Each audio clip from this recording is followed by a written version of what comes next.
Starting today, I'm going to live with my sister and her husband.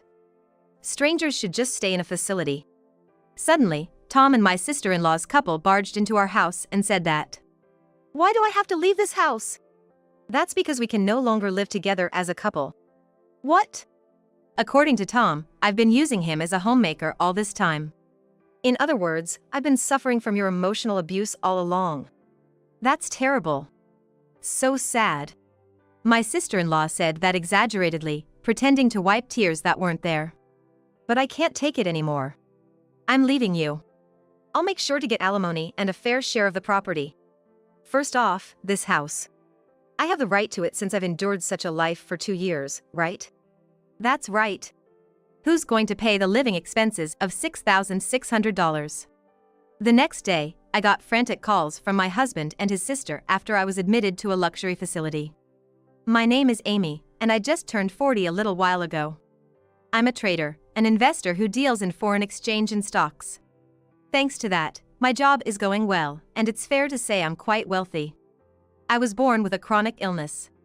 It's not life-threatening, but I can't overexert myself, and doctors have advised against having children.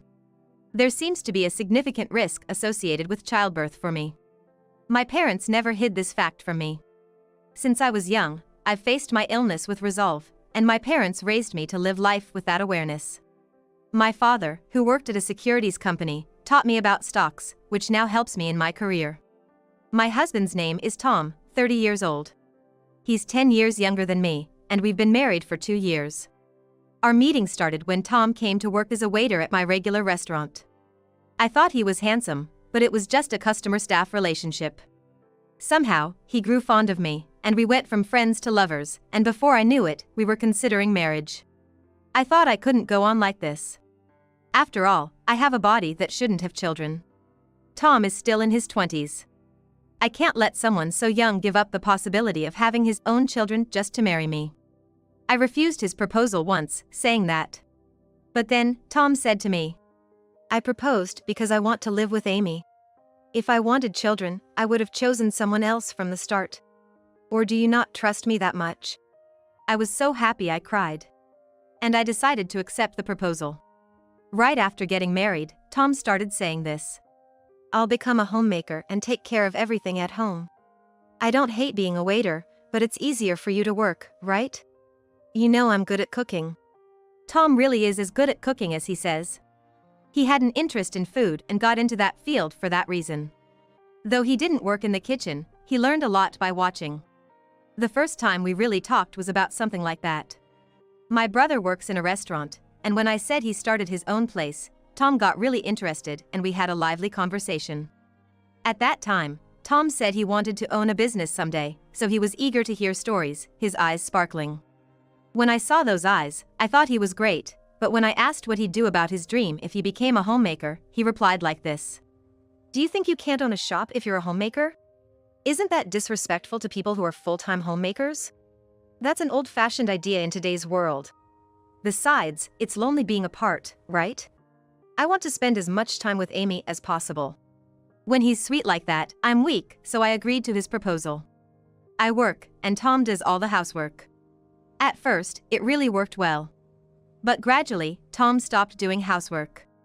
The living room, which used to have a newlywed vibe, now has comics and games piled up everywhere, and Tom sits in front of the big TV playing games all night. At first, it was just occasionally, so I thought it was okay, but it gradually got worse, and soon we were living completely nocturnally. Tom, don't you think it's getting a bit too much lately? I'm just really into this game right now. Could you overlook it until I finish? Please? He said that, begging cutely, so I reluctantly agreed to wait until he finished the game, but before I knew it, he was hooked on a new one. The house was a complete mess. When we first got married, Tom used to clean meticulously and made the house comfortable. He was a really good homemaker. What happened? After months of enduring, I finally decided to speak up. Tom, I need to talk to you. What's up? I married an adult man, but now it feels like I'm living with a grade school kid. I feel like a mom scolding her child to do homework before playing games. We're supposed to be partners, not parent and child. You're the one who wanted to be a homemaker. So, please keep that promise. It's not that I don't want you to play, but please finish your chores first. When I poured out my feelings, Tom thought for a bit and then said, "Okay, I got it. I was taking it too easy. I'll play after I've done the housework. I'll do it properly." True to his word, Tom went back to being the perfect homemaker, but something was different. He always seemed unhappy. In the beginning, he used to cook joyfully and proudly show off the clean house, but now he just rushes through chores and shuts himself in his room. He used to play games on the big TV in the living room or read comics sprawled on the sofa, but now he spends his time playing online games on the computer in his personal room. He started saying things like this more often while laying out the food he cooked on the table.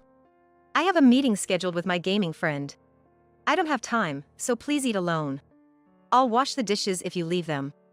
I eat alone, watching Tom's back as he retreats to his room. No matter how delicious the food is, its taste is halved. But since he keeps his promise of doing the housework, I can't really complain. And it wasn't just about meals anymore. "I have a battle tonight, and I don't know when it'll end, so you should go to bed first," he said, not returning to the bedroom. It's been like that almost every night recently. He goes out alone during the day. When I ask where he's going, he just says shopping and doesn't return until night. But even then, he always prepares my meal. It feels like sarcasm. I can't really complain since he's doing all the housework, cooking, and laundry just like I asked. But this isn't life as a family.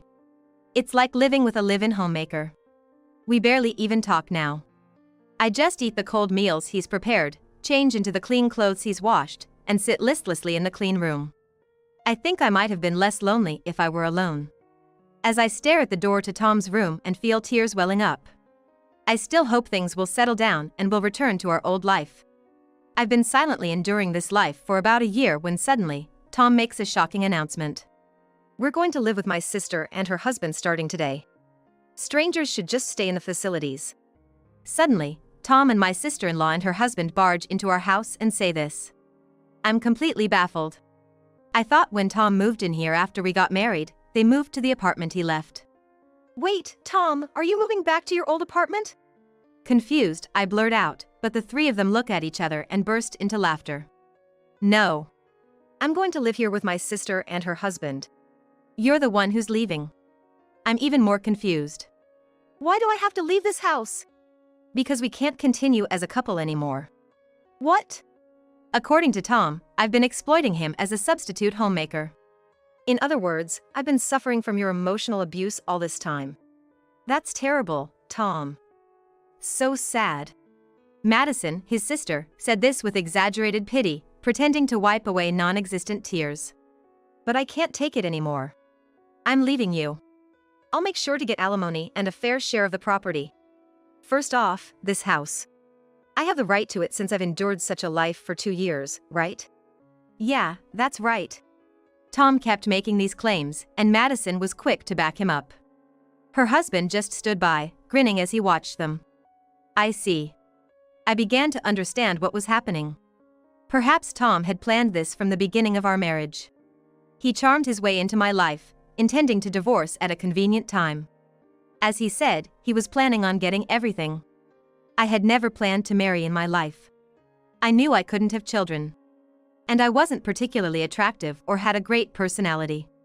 Why would any man want to marry a woman like that? So I decided to live alone, focusing on my work and hobbies. I had friends and a normal relationship with my parents and brother. After my father retired, my parents moved to a rural area where his family home was, living with my brother and his wife. My brother had worked in a restaurant for several years before marrying and starting a small restaurant of his own. He chose to live with our parents on a large property. They have built a separate house on the same land. I enjoyed visiting them, spending time with my parents, brother and his wife, and their 2 children. I never felt lonely until I unexpectedly married a man 10 years my junior.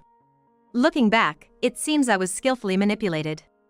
Listening to Tom and his family's words, I couldn't help but laugh at my own foolishness. Somehow, I wasn't surprised.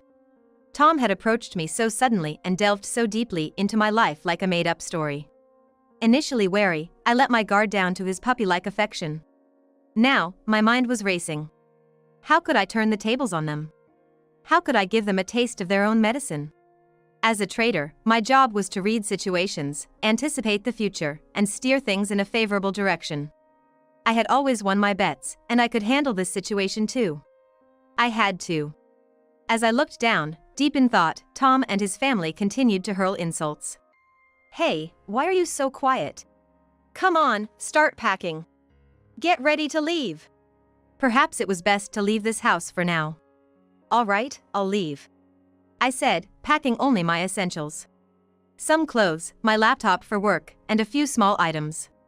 "Here, contact this and leave," Tom said, handing a business card. Apparently a lawyer's contact information. "I'll contact this lawyer and ask for divorce process. I'll contact you if needed." With a smug smile, they watched me leave the apartment, my own property. I had a destination in mind. For now, I decided to go there and think things over. I knew they'd probably reach out soon enough, so I'd deal with the rest later. I left the apartment complex in my car and headed to my destination. After a good night's sleep, I felt refreshed. I woke up later than usual and had a leisurely brunch. The food here is always delicious. It had been over 2 years since my last visit, the first time since getting married. I sent a message to Tom via a text message, informing him of my current whereabouts and that I've contacted the lawyer to handle further communications. Almost immediately, I got a call from him. It was faster than I expected. "What's this all about?" Tom's voice was followed by Madison's shrieks in the background, though I couldn't make out what she was saying. "What do you mean?" "Don't play dumb. Where you are right now." So, they reacted to my location. "I was kicked out, so I came here." "Was that wrong?" "That's not the point," Tom continued, his voice tinged with irritation. "That's a members-only luxury resort, right? Why are you there?" "Well, because I'm a member here." "I never heard about this." "Well, of course, I never mentioned it."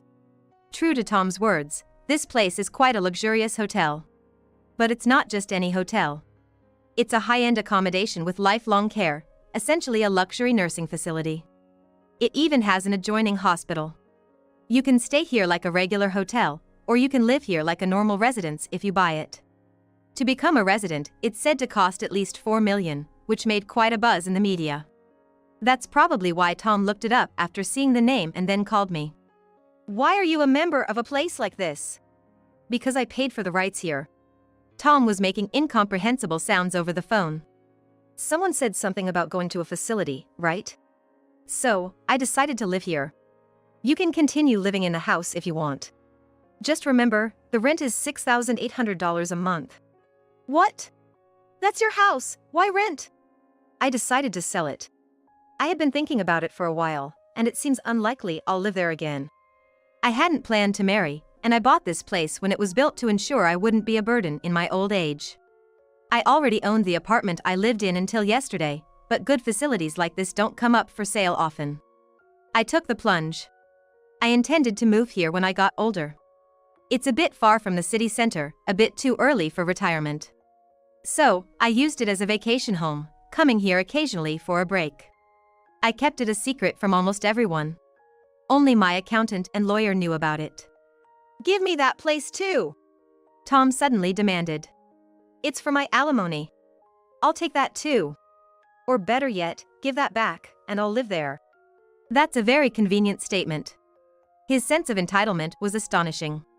"I have no intention of giving it to you. From now on, please communicate through the lawyer. You have the contact information. Goodbye." I hung up the phone and turned it off. Perhaps a visit to the spa to soothe not just yesterday's fatigue but the exhaustion of the past 2 years would be good. Surprisingly, the next day, Tom and Madison's family showed up at the hotel. Tom insisted at the front desk that he had a right to enter as a family.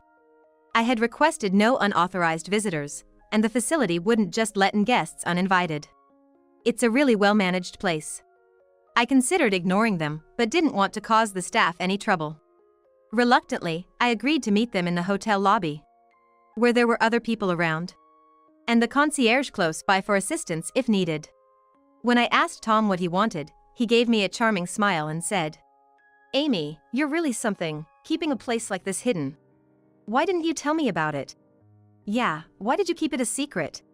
Madison chimed in, mirroring Tom's expression. Seeing them together like this, they really did resemble each other. Both in appearance and pettiness. We're not related anymore, so I don't need to tell you anything. Please leave, you're bothering me. We're still married. We were. I told Tom that our divorce process has started. So, you and I are no longer connected in any way. Why did you do it on your own? Why? He was the one who initially asked divorce from me. Don't worry. Divorced couples can remarry. So just reapply. So that's it. Tom said, with Madison echoing some half-baked legal knowledge she'd picked up. I refuse. I said curtly, standing up and ignoring their attempts to follow as I headed back to my room. The concierges at the facility stopped them. I won't give up. I'll come every day to show you how much I love you. You are so cool. I returned to my room, tired of their theatrics, and immediately contacted my lawyer to take action. This was more urgent than I had anticipated. I never thought I'd be doing something like this just yesterday. I was proactive. As expected, Tom and his family started showing up at the facility every day, waiting for me in the lobby.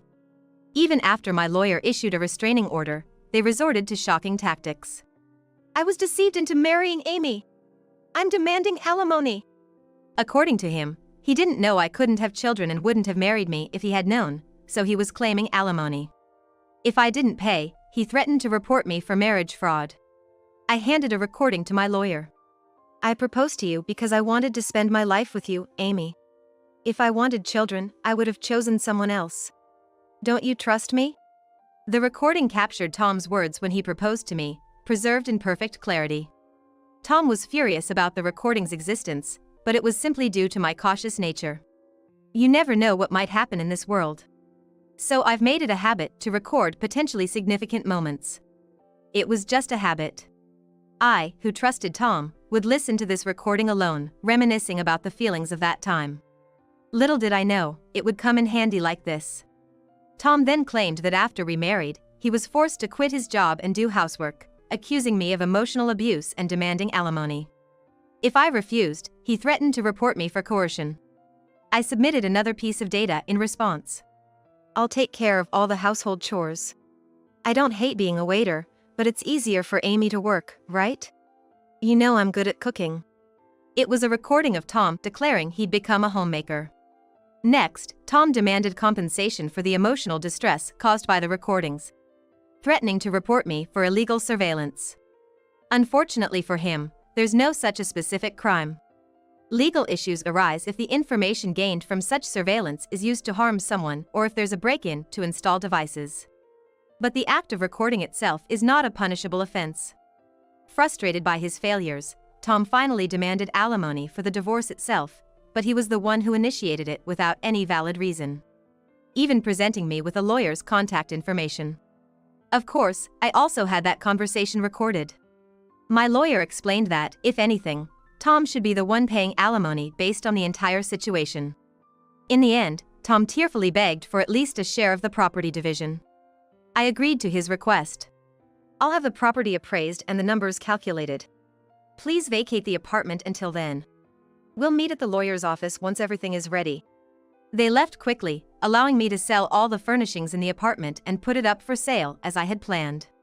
Due to rising property values in the area, it sold for more than I expected. When Tom and his family saw the total value of my assets, which amounted to several $1 billion, they were ecstatic. So, I get half of this, right? Certainly not. This was simply the total of the wealth I had accumulated on my own. When the lawyer handed over a document that calculated Tom's share, he turned red and became angry. Why? Why is my share 0? The lawyer presented Tom with documents showing he was entitled to nothing.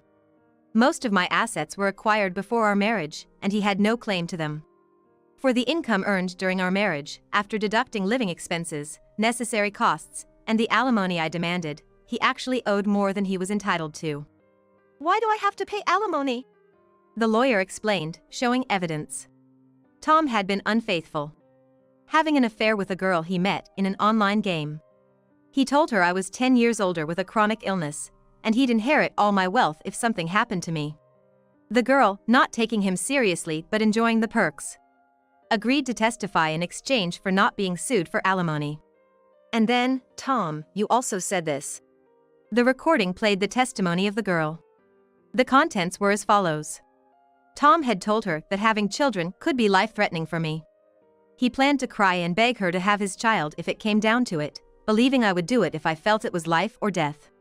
She testified that he said all this while laughing. You should be grateful I'm not pressing charges. Your cooking was good, and you gave me some entertaining dreams. So, let's call it even, I won't ask for anything more. Tom hung his head, accepting everything. Thus, my brief marriage ended in misfortune. I don't know, nor do I want to know, what happened to Tom and his sister's family afterward.